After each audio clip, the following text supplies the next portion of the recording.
Hey everybody, this is Scott at Comic Book Hangover with another rather late edition of my weekly haul and sort of slight review video that I usually will do on Thursday. Usually I have this out on Thursday, but this week, Wednesday and Thursday, I had a pretty nasty headache, so I wasn't able to do the video. Plus I had something else going on. On Wednesday, I was part of another video with the fine folks at the M6P, was part of a trivia, sort of a Marvel trivia video that I will link in the description below so you can see how well I did and how well my comic book compatriots did.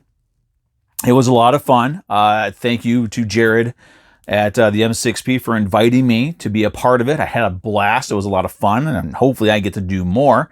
You never know what's going to happen in the future, but it was actually kind of nice to do something different than just what I do here on my channel. I was able to sort of like a crossover with the M6P, and it was cool. It was a lot of fun.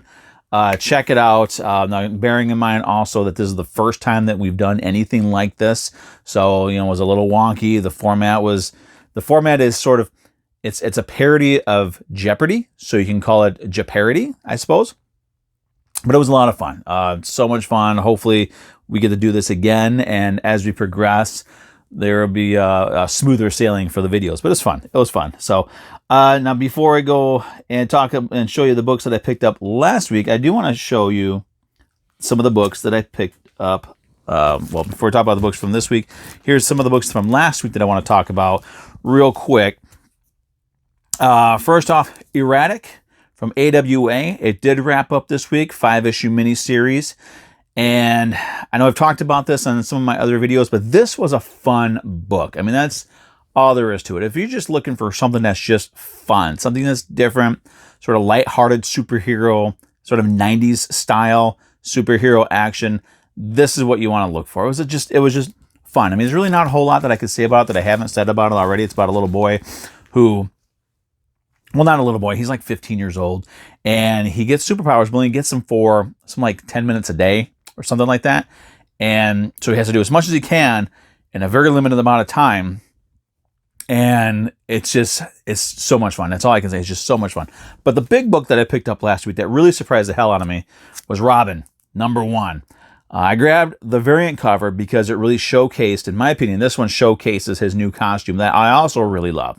Now, this is Damian Wayne in this first ongoing solo book. Before this, he was part of the Teen Titans and all these other team books. But this is his first time having his own book for Damian Wayne. And it's fun. I mean, let me just say this.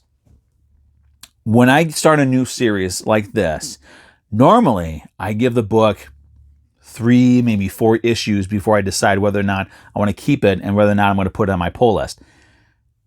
After I read this, then my next trip down to my LCS, I told them, put this book on my pull list. This is so much fun. So the first story arc here, Damian wants to prove that he is the best fighter in the world. And to do that, he figures out a way to enter into this tournament. This might seem a little familiar, but I tell you it's different. He enters this tournament that only a select few people can enter. And he gets on a boat and he goes to an island where there's this sort of a combat scenario that he has to survive. And this is how he's going to prove that he is the #1 fighter, the top fighter in the world. And it's great. I mean, his arrogance and his condescending nature and the fact that he is as good as he is and he knows it, it translates really well in this series. And I am so looking forward. Like I said, I'm dropping Batman because it's supposedly going up to $6.99 or $5.99. I'm not going to pay $6 for a comic book, but this book makes losing Batman a little less painful. I'm really looking forward to seeing this. And actually, I may even pick up the standard cover for this. But this book is now on my pull list. So much fun. I highly recommend it. I'm actually surprised more people aren't talking about this book because it's so much fun. I mean, from top to bottom, even his new costume. His costume is really, I hope that's in focus there, but his new costume is amazing. I absolutely love it. It really stands out. It's his own thing. He no longer actually looks like every other Robin. He's his own character now, and so much fun. So much fun. All right. And then also last week, I got this off of eBay. This is issue 12 of Something is Killing the Children. This is the Golden Apple Comics variant. And it came in perfectly. It was packed in a Gemini packer. So it came in, it was not messed up at all. I really greatly appreciate it. I actually saved. I wish I could remember the name of it. It was actually Golden Apple Comics. They know how to ship their books. So I do recommend. All right. And such a sweet cover. I absolutely love this cover. All right. Now, for this week's books, and I did get a healthy stack of books this week for a change. And before I do this, if you like what I do here, especially when I'm able to do this every Thursday on time like I normally do, please subscribe, like the video, comment down below, share, and all that fun stuff. So I do this every week. I will be working on a video for my Lobo Comics collection. I have pretty much all the Lobo books, with the exception of some of the New 52 or Rebirth stuff. Or I think it was New 52 when Rob Liefeld did that whole that nonsense. I don't have, but the good Lobo books I do have. So I'm going to do a little video just kind of showing off my Lobo collection. But if you like what I do here, please like, subscribe, comment, share, all that fun stuff.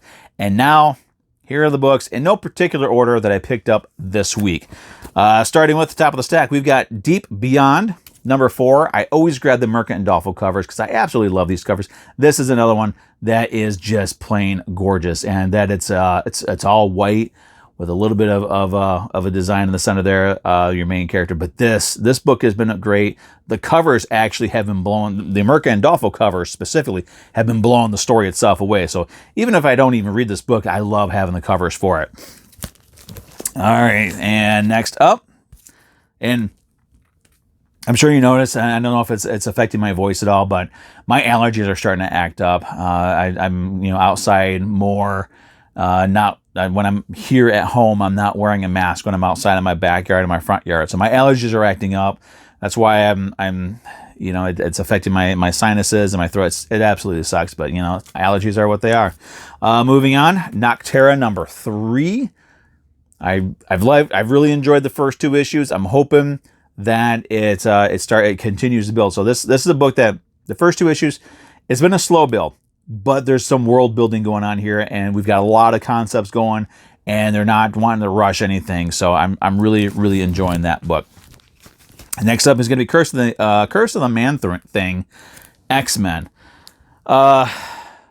Okay, I'm going to talk about this book right now because I'm not going to talk about this next week.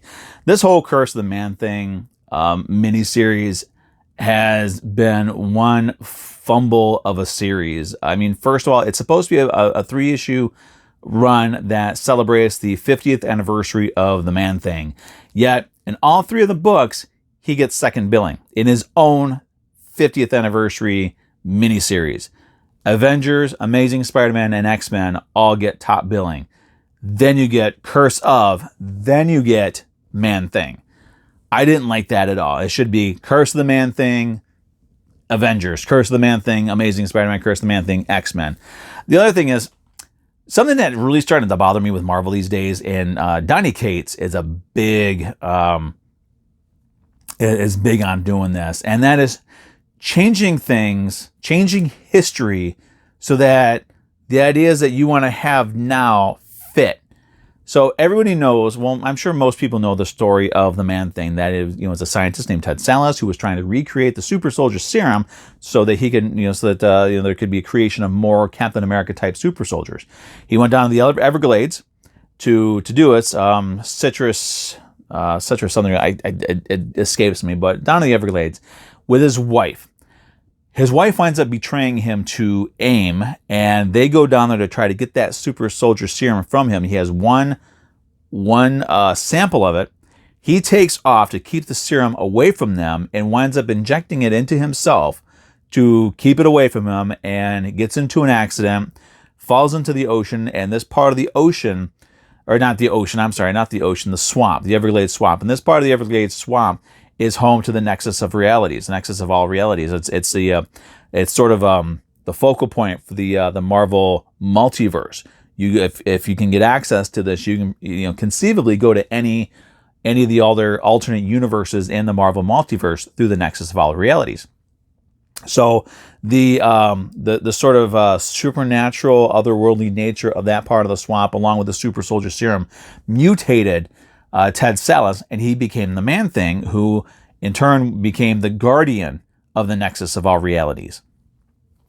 Now, all of a sudden, we have to add in that he made a deal with a demon to complete the serum, and it was that deal with a demon that sort of made him become the Man-Thing. Absolute garbage. I love Man-Thing. His origin is perfect the way it is. There's no need and is not necessary at all to change it any way whatsoever, especially add something stupid like he made a deal with a demon like style. So now he's sort of like Ghost Rider, Johnny Blaze Ghost Rider, who did the same damn thing. So if you're a fan of the Man-Thing, really this book is not worth getting. This 3 issues, they were not worth getting. He's barely in it anyway. It's, each issue is about, the main characters. I mean, Ghost Driver, I think, was in it more than he was.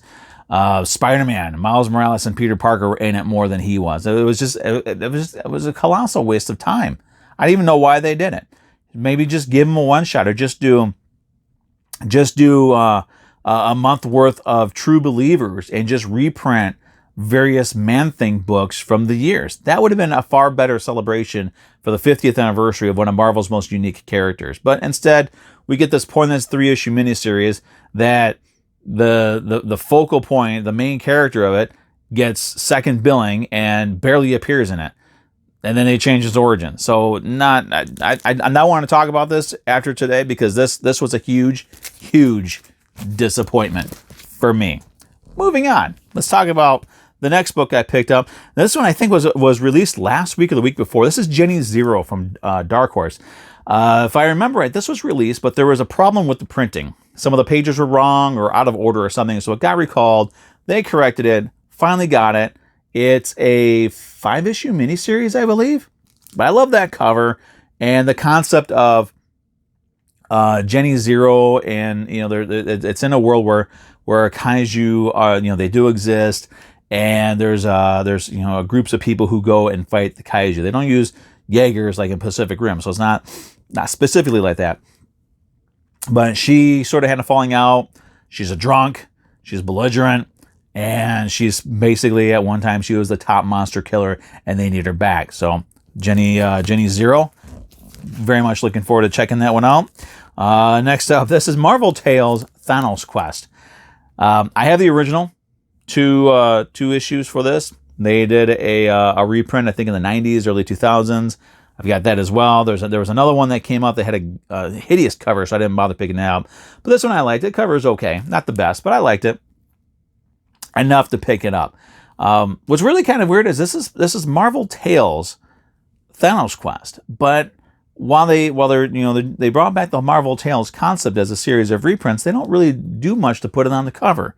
So this is the indicia of it says Marvel Tales Thanos Quest, but the cover just says Thanos Quest. So I guess I'm just going to put it under Thanos Quest because that's what it says on the cover. Speaking of Thanos Quest, the Infinity Gems, the Infinity Gauntlet, I got the Robotnik Stooges #1 from American Mythology Productions.